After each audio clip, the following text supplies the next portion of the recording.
नमस्कार दोस्तों, मैं अंशी पांडे अपने चैनल अंशी बे में आप लोगों का स्वागत करती हूँ। कैसे हैं आप लोग, ये बताने के लिए कमेंट बॉक्स में हरदम की तरह जय श्री राम जय हनुमान ज़रूर लिखना। आज हम मंगलवार व्रत की विधि और पूजन विधि बताएंगे, व्रत का महत्व बताएंगे और साथ में व्रत कथा का श्रवण भी करेंगे। तो आप बने रहिए मेरे चैनल अंशी बे में। यदि वीडियो पसंद आता है तो प्लीज़ चैनल को लाइक और सब्सक्राइब पक्का कर देना। चलो अब हम जान लेते हैं मंगलवार व्रत का महात्म क्या है। एक बार प्रेम से बोलो सियावर रामचंद्र की जय, हनुमंत लाल की जय। भारत व्रतों का देश है। प्रत्येक व्रत अपना अपना अलग अलग महत्व तथा पृथक पृथक फल रखता है। जैसा जनसाधारण व्रतों से परिचित है। मंगल देवता का वार है। मंगलवार मंगल देवता जब प्रसन्न हो जाते हैं तो अपार धन संपत्ति, राज्य, सुख, भोग, आरोग्य, ऐश्वर्य और सौभाग्य, संतान आदि की प्राप्ति होती है। विवाद में शत्रुओं पर विजय, युद्ध में विजय, उच्च पद की प्राप्ति सभी मंगल की कृपा का फल होता है। भाग्यवश मंगल देव की कृपा न रहे, मंगल निम्न स्थान में हो अथवा मंगल की क्रूर दशा चले तो यह देव सुख, वैभव, भोग, संतान तथा धन को नष्ट कर दिया करता है। सुख, ऐश्वर्य की प्राप्ति और कष्ट के निवारण हेतु मंगलवार का व्रत करना चाहिए। स्वभाव की क्रूरता, रक्त विकार, संतान की चिंता, संतान को कष्ट, कर्जे का न चुकना, धन की प्राप्ति न होना आदि के निवारण हेतु मंगलवार का व्रत रखना चाहिए। श्री हनुमान जी की उपासना से कायिक, वाचिक, मानसिक और संसर्ग जनित पाप, उपपाप तथा महापाप दूर होकर सुख, धन तथा यश का लाभ होता है। मंगलवार व्रत की विधि। सर्व सुख, रक्त विकार, राज्य, सम्मान तथा पुत्र की प्राप्ति के लिए मंगलवार का व्रत किया जाता है। इस व्रत को प्रत्येक स्त्री पुरुष कर सकता है। मंगलवार के दिन प्रातःकाल उठकर अपामार्ग लाहच चढ़ा की दातून करके तिल और आंवले के चूर्ण को लगाकर नदी, तालाब अथवा घर में स्नान करें। स्वच्छ साफ रक्त वर्ण के वस्त्र धारण करें। लाल चावलों का अष्टदल कमल बनाए, उस पर स्वर्ण की मूर्ति बनाकर प्रतिष्ठापित करें। लाल अक्षत, लाल पुष्प, लाल चंदन, रक्त, धान्य, गेहूं आदि के बने हुए पदार्थों का भोग लगाएं। घर में सुंदर और पवित्र स्थान पर गोबर से लीप कर पत्नी के सहित मंगल देव का पूजन करें। मंगल का ध्यान करें तथा पूजन के स्थान में घी की 4 बत्तियों का चौमुखा दीपक जलाएं। 21 दिन मंगलवार का व्रत करें और 21 लड्डू का भोग लगाकर वेद के ज्ञाता सुपात्र ब्राह्मण को दान दे। दिन में केवल एक ही बार भोजन करें। मंगल देव के 21 नाम निम्न प्रकार हैं। पहला मंगल, दूसरा भूमिपुत्र, तीसरा ऋणग्रहर्ता, चौथा धनप्रदा, पांचवा स्तारसन, छठवां महाकाय, सातवां सर्वकामर्थ साधक, आठवां लोहित, नौवां लोहिताक्ष, 10वां सामनाग्रह कृपाकर, 11वां दामात्म, 12वां कुंज, 13वां भौम, 14वां भूमिजा, 15 भूमनंदन, 16 अंगारक, 17 यम, 18 सर्वरोहारक, 19 वृष्टिकर्ता, 20 पापहर्ता, 21 सब काम फलदाता। मंगल की पूजा। मंगल भूमि का पुत्र है, अतः मंगल के पूजन में मंगल ग्रह की आकृति बना ले अथवा पृथ्वी को ही मंगल का स्वरूप मानकर उसका 16 सोपार पद्धति से पूजन करे। पूजन में ओम ओम अंकराय नमः मंत्र का जाप सर्वत्र करे। पूजन में लाल पुष्प, लाल चंदन और लाल वस्त्र का ही प्रयोग करें। स्त्री तथा कन्याओं को यह व्रत विशेष रूप से लाभप्रद है। उनके लिए पति का अखंड सुख, संपत्ति तथा आयु की प्राप्ति होती है और वह कभी भी विधवा नहीं होती। स्त्रियों को मंगलवार के दिन पार्वती मंगला गौरी पूजन करें। मंगलवार व्रत की कथा, कहानी अथवा मंगला गौरी व्रत कथा सुननी चाहिए। यह कथा सर्व कल्याण को देने वाली है। स्त्री जो भी मंगलवार का व्रत रखती हैं वो मंगला गौरी का पूजन करें। इससे अखंड सौभाग्य की प्राप्ति होती है, वो कभी विधवा नहीं होती हैं। प्रेम से बोलो माँ गौरा की जय। मंगलवार व्रत कथा कुछ इस प्रकार है। व्यास जी बोले, हे समय रांडव तीर्थ में 88,000 मुनि एकत्र होकर पुराणों को ज्ञाता श्री सूत जी से पूछने लगे।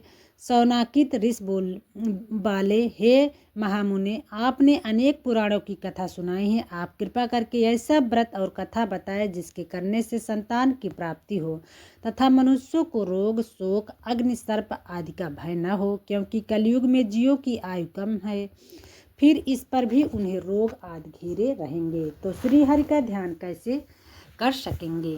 श्री सूत जी बोले, मुनियों, तुमने बहुत ही सुंदर कथा पूछी। श्री भगवान कृष्ण और युधिष्ठिर का संवाद तुम्हारे सामने कहता हूँ, ध्यान पूर्वक सुनो। एक समय पांडवों की सभा में श्री कृष्ण जी बैठे हुए थे। युधिष्ठिर ने भगवान श्री कृष्ण से प्रश्न किया, हे भगवान नंद नंदन गोविंद, आपने मेरे लिए अनेकों कथाएं सुनाई हैं, कृपा करके कोई ऐसा व्रत या कथा बताए जिसके करने से मनुष्यों को पुत्र की प्राप्ति हो। प्रभु, बिना पुत्र जीवन व्यर्थ है और बिना पुत्र नरकगामी होता है तथा पितृ ऋण से छुटकारा नहीं मिल सकता और न पुन्ना नामक नगर से उद्धार हो सकता है, अतः पुत्रदायक व्रत बताएं। श्री कृष्ण भगवान बोले, हे राजन, मैं एक प्राचीन इतिहास सुनाता हूँ, ध्यान देकर सुनो।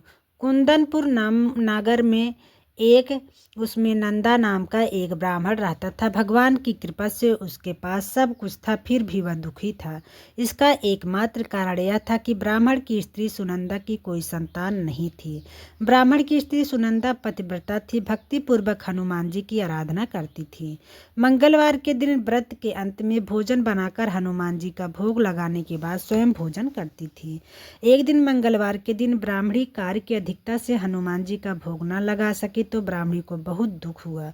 उसने कुछ भी नहीं खाया पिया और अपने मन में प्रण करके सो गई कि अब तो अगले मंगलवार को ही महावीर जी का भोग लगाकर अन्न जल ग्रहण करूंगी। ब्राह्मणी रोजाना भोजन कर बनाती परंतु स्वयं भोजन नहीं करती और मन ही मन से श्री हनुमान जी की आराधना करती रहती थी। इसी प्रकार 6 दिन व्यतीत हो गए। ब्राह्मणी सुनंदा अपने निश्चय के अनुसार भूखी प्यासी रही। मंगलवार को सुनंदा प्रातःकाल ही मूर्छित होकर गिर पड़ी। उसकी भक्ति के प्रभाव से हनुमान जी प्रसन्न हो गए और प्रकट होकर बोले, मैं तेरी भक्ति से प्रसन्न हूँ, तू वर मांग। सुनंदा बोली, प्रभु, मेरे कोई संतान नहीं है, कृपा करके पुत्र व कन्या प्रदान करे, आपकी अति कृपा होगी। श्री महावीर जी बोले, तेरी इच्छा पूर्ण होगी, तेरे एक कन्या पैदा होगी और उसके अष्टांग रोज सोना दिया करेंगे। इस प्रकार से कहकर श्री महावीर जी अंतर्ध्यान हो गए।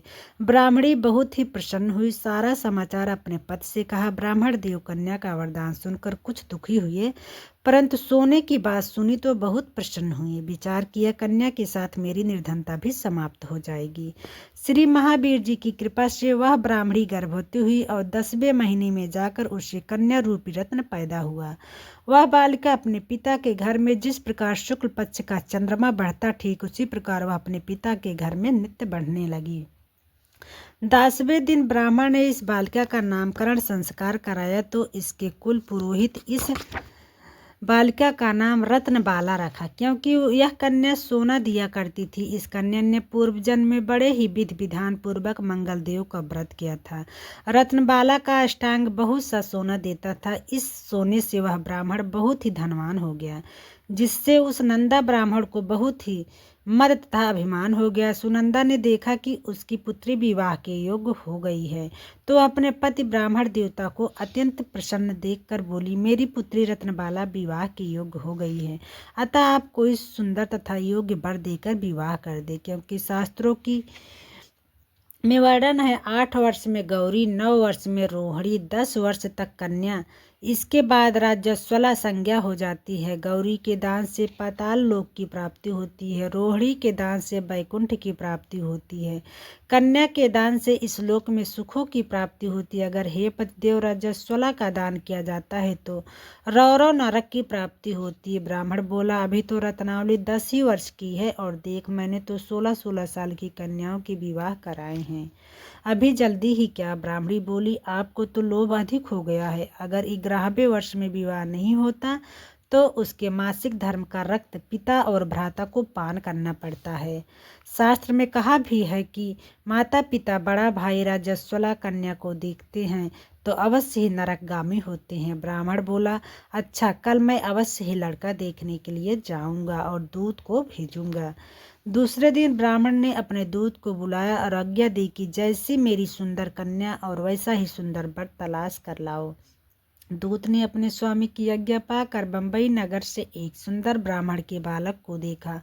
बालक देखने में सुंदर था तथा ब्राह्मणों के सभी गुण इस बालक में मौजूद थे। इस बालक का नाम सोमेश्वर था। दूत ने आकर स्वामी नंदा के लिए बालक को बतलाया। ब्राह्मण ने सोमेश्वर को देखकर विधि पूर्वक विवाह कर दिया तथा कन्यादान में काफी धन दिया। ब्राह्मण ने विधि पूर्वक कन्यादान कर अपने को बहुत भाग्यशाली माना।